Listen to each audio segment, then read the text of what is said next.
Hello tout le monde, j'espère que vous allez bien. Aujourd'hui, à l'occasion de la Saint-Valentin, j'ai pensé à réaliser un mini projet que j'ai réalisé avec la Xtool M1 qui est ici. Donc il s'agit d'un support téléphone pour couple. Et là, vous mettez l'autre aussi. Dans cette vidéo, je vais tout simplement vous montrer comment j'ai réalisé ce mini projet à l'aide du logiciel Xtool Creative Space et à l'aide aussi, bien sûr, de la machine qui est derrière moi, la Xtool M1. Allez, c'est parti! Nous voici sur le logiciel Illustrator. Nous allons créer un nouveau document au format A4. Donc là, vous voyez, vous avez déjà les formats prédéfinis. On va dire qu'on le fait au portrait au lieu de... Enfin, paysage au lieu de portrait.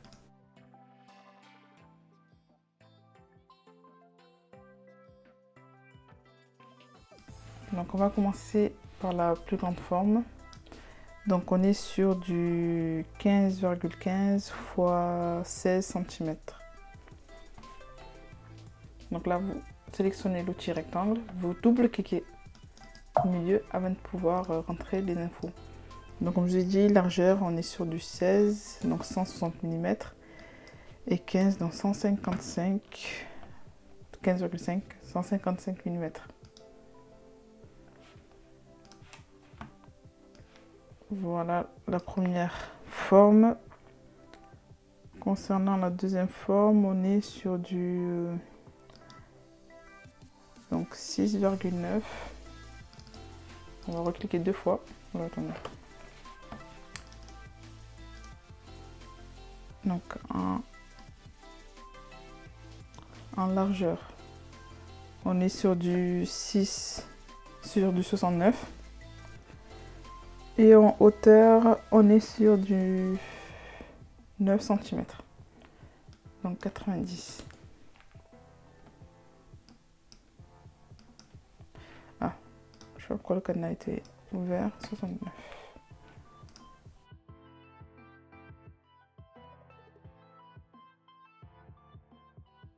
Donc là, c'est la base qui va soutenir le téléphone. Et là, c'est sur quoi le téléphone sera posé. Donc, je vais commencer par faire des formes ici, enfin des rectangles ici pour des repères, en fait, pour moi.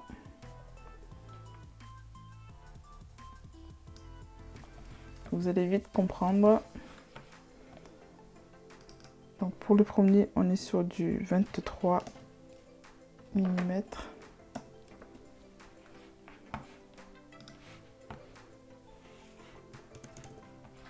Je vais changer la couleur pour la partie qui va être coupée.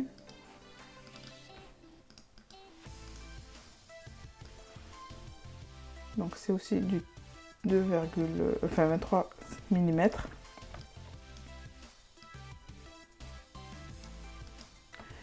Et ensuite ici, on a un espace qui va faire 68 mm de longueur. On met bien l'intersection. Et on va dupliquer celui-là. Car c'est ici qu'il y aura la partie qu'on va couper.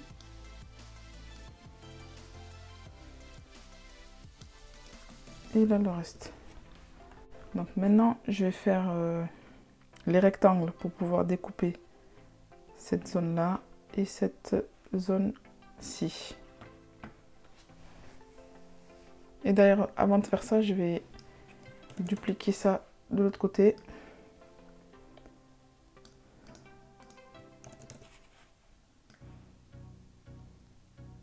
On se met bien à l'intersection et là aussi on est bon. Donc au niveau de la hauteur pour ici l'ouverture, donc la largeur on est sur du 23, la hauteur on est sur du 1,2, enfin 12 mm.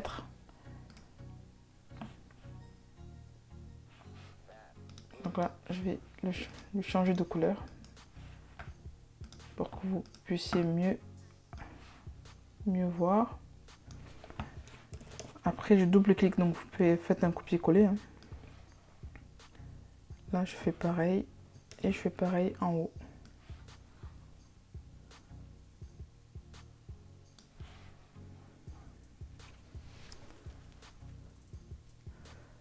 Donc là, je vais dézoomer pour que vous puissiez voir les encoches, ici, là et là. Il nous reste maintenant 2 encoches à faire à ce niveau-là. Une ici, une là. Et là, une dernière encoche à ce niveau-là à peu près, ou ici. Donc ce sera plus simple de commencer de faire créer l'encoche avec la petite forme ici. Donc là, je vais faire un autre repère vers le haut.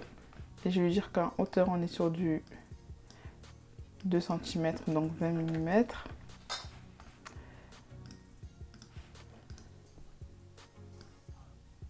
Je mets bien à l'intersection.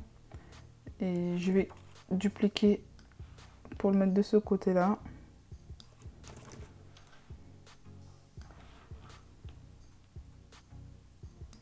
Donc là, ça va permettre d'avoir une meilleure visibilité sur les parties où je vais couper. Et ensuite, on va découper sur 3 mm parce que j'ai utilisé du bois 3 mm.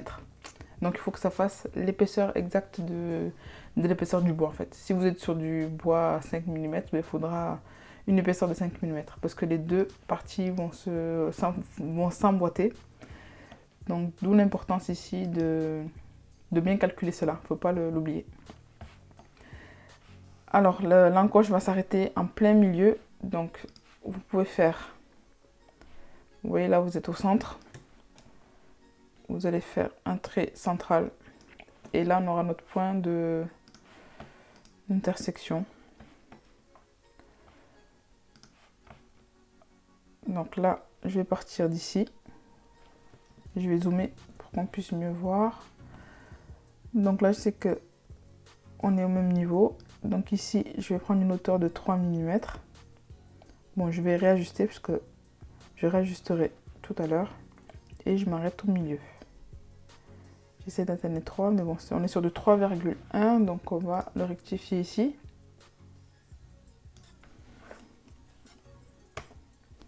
Voilà. Je vais revérifier la hauteur. Donc là, je suis bien en intersection et je vais faire glisser. Voilà. Donc là, j'ai la première découpe, la première fente. On est bien sur du 3 mm d'épaisseur. Donc je vais dupliquer et je vais le caler ici. Et je vais faire de même de l'autre côté. Donc ici, on est sur du 2,7 cm de hauteur.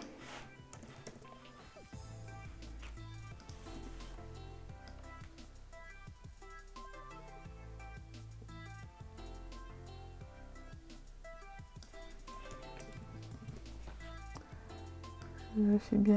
Voilà, on est bien à l'intersection. Je fais pareil de l'autre côté. Oh là là, on était un peu haut. Ok.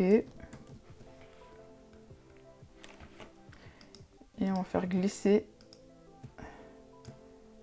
ces deux-là. Voilà, c'est mieux comme ça. Donc là, on est bon.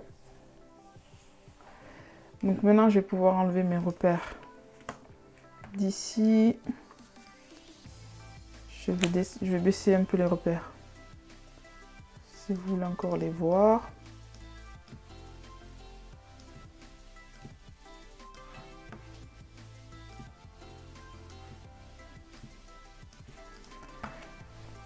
Donc voilà la forme principale, les deux formes principales. Maintenant que nous avons créé toutes les formes, nous allons commencer par soustraire d'abord les parties les plus larges, celles-ci. Et dans un deuxième temps, nous enlèverons aussi cette partie-là, ces trois parties-là. Vous verrez pourquoi. En fait, c'est comme on va travailler les arrondis. Voilà, ici ça va un peu nous gêner. Donc pour le moment, nous allons sélectionner les trois formes. Donc la grande forme plus les deux encoches. Et on va utiliser l'outil Pathfinder qui est là. Donc, et qui est là aussi. Donc si vous ne l'avez pas ici, vous pouvez le retrouver. Si vous ne l'avez pas sur votre espace, vous pouvez le retrouver en cliquant sur fenêtre. Désolé, là vous ne voyez pas la fenêtre, mais c'est dans le menu du haut. Et vous cliquez sur fenêtre et là vous allez le récupérer ici, Pathfinder. Vous cliquez dessus et ça va vous ouvrir une fenêtre. Donc une fois que vous avez sélectionné l'outil Pathfinder, on va choisir soustraction. Et là, voilà, ça va créer une seule forme. Ici, ça nous a enlevé les traits qui étaient à ces endroits-là. On va faire de même pour ici. Voilà. Et là, nous allons pouvoir commencer à travailler les arrondis. Et dans un deuxième temps, nous pourrons soustraire aussi ces parties-là. Donc pour les arrondis, sélectionnez la première forme. Et on va passer à l'outil. Donc voilà, c'est l'outil sélection directe. Et là, lorsque vous cliquez sur la forme, vous allez voir des cercles qui vont s'afficher. Donc vous cliquez dessus et ça va vous permettre de créer des arrondis, comme vous le voyez ici. Donc nous, on va créer des arrondis d'à peu près, je pense même, on va aller sur du 4. Je vais le rectifier juste ici pour que ce soit 4 exactement. Et on va faire de même de l'autre côté. Donc on a bien. Donc là, vous retrouvez ça et vous faites glisser. Vous glissez juste la flèche avec la souris. Là, on est sur du 6, mais on va modifier ça ici. Voilà. Donc voilà, une fois qu'on a fait nos arrondis, nous allons pouvoir soustraire les encoches. Toujours avec l'outil Pathfinder. Donc voilà pour le premier. Là, je sélectionne toutes les formes, les 3 formes. Et j'utilise l'outil Pathfinder. Et là, on est bon. Donc j'enlève les repères.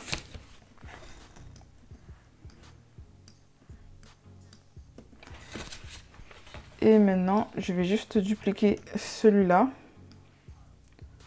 Parce que voilà, cette forme-là ira là et celle-ci ira là. Après, vous pouvez faire par exemple, voilà, vous pouvez faire miroir comme ça.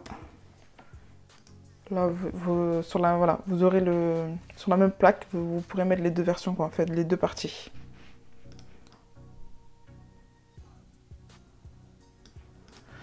Donc, on est bon pour le fichier. Donc, une fois que vous avez créé les 3 formes, on va enregistrer ce fichier au format SVG. Donc, pour cela, vous cliquez dans le menu du haut sur Fichier et Enregistrer sous. Donc, vous faites Enregistrer sous et vous utilisez le format AI. Après, vous pouvez garder le format AI. Moi, je le conseille. Par exemple, moi, je vais l'enregistrer au format AI. Donc, support téléphone.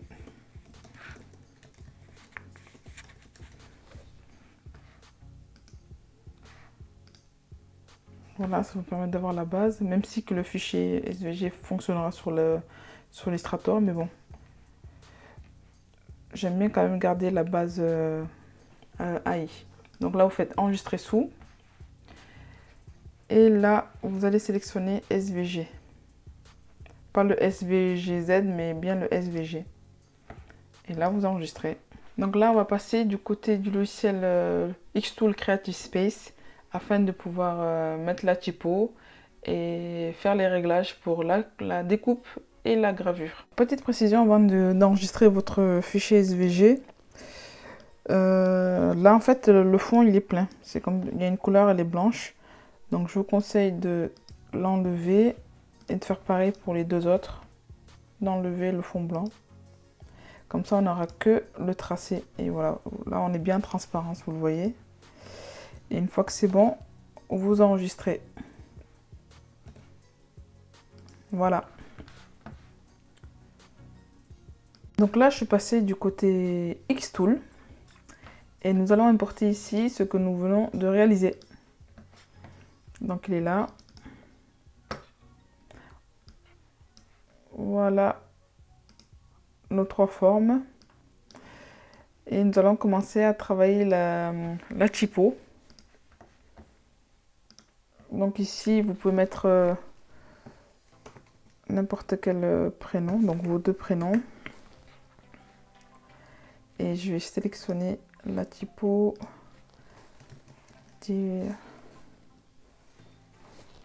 la voici, Dear Hearts. Donc là, vous sélectionnez gravé, comme ça sera plein. Donc là, c'est Gisèle et Lionel. Donc ici, il va falloir aller dans la police de type des typos. Donc je vais ouvrir ça. Voilà, livre des polices, pardon.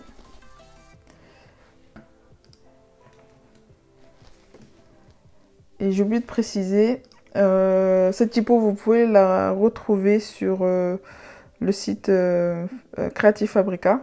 Après, j'ai pas regardé s'il y avait d'autres endroits ou pas, mais bon, moi je l'ai récupéré sur Creative Fabrica. Donc une fois que vous avez le premier prénom, on va devoir utiliser des codes ici, vous voyez, pour pouvoir créer les cœurs, tout ça là. Donc vous voyez ici, Gisèle, ça finit par E. Donc on va aller chercher le E, des E avec le cœur. Donc ici, vous récupérez le code, vous copiez. Une fois que vous avez le code, vous revenez ici, vous enlevez le E et vous collez. Et là, ça vous fait bien le cœur. Ensuite, le deuxième prénom, c'est Lionel. Vous mettez juste le L, ça va le récupérer. Donc là, c'est avec la minuscule, donc je vais faire pareil ici, comme ça. Par contre, voilà, vous avez aussi le G avec la forme là, je vais aller la récupérer. Voilà, celle-ci. Donc vous copiez. Et voilà, là vous avez, c'est plus joli comme ça. Lionel, on finit d'écrire Lionel. Et on va récupérer le L.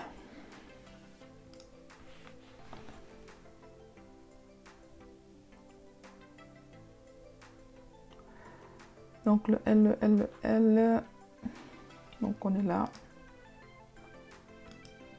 Vous copiez. Et on colle.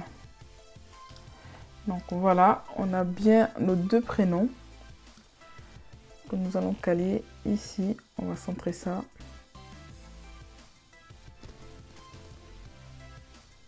Juste là.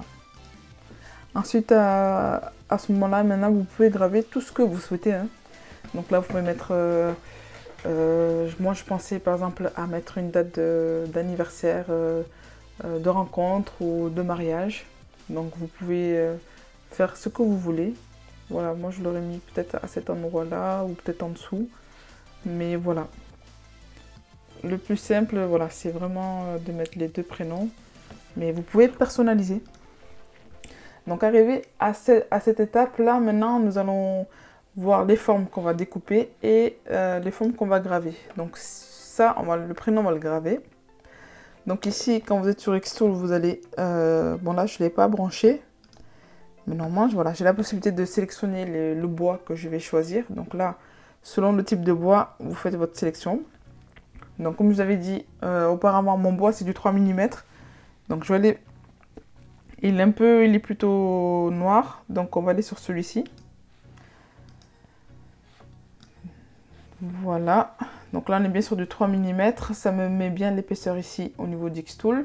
Et donc ça, je dis bien que je souhaite graver. Donc là, ça met la puissance et la vitesse par défaut pour ce type de bois. Mais après ici, vous pouvez sélectionner l'intensité de gravure que vous souhaitez. Par exemple, voilà, vous voyez, vous avez toutes ces options. Après, vous pouvez partir sur la valeur par défaut. Normalement, c'est plutôt bien. Et après, si vous voyez que c'est pas assez, vous pouvez repasser une deuxième couche de gravure. Mais normalement, avec la première, ça passe.